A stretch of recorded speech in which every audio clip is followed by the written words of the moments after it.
नाशिक जिल्ह्यातील सिन्नर तालुक्यातील पांगरी गावातील एक खळबळजनक घटना समोर आली आहे। या ठिकाणी नवऱ्यानंच आपल्या पत्नीचं अपहरण केल्याचा धक्कादायक प्रकार घडलाय।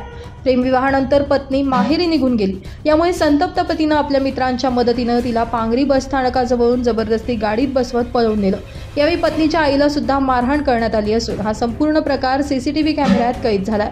या घटनेमुळे सिन्नर परिसरामध्ये एकच खळबळ उडाली आहे। दरम्यान पोलिसांनी या प्रकरणी तक्रार नोंदवून तपास सुरू केला असून आरोपींच्या शोधासाठी विविध पथकं तयार करण्यात आली आहे। पुढील तपास पोलीस करत आहेत। मात्र घडलेल्या या घटनेमुळे संपूर्ण सिन्नर आणि पांगरी परिसरामध्ये भीतीचं वातावरण पसरलंय।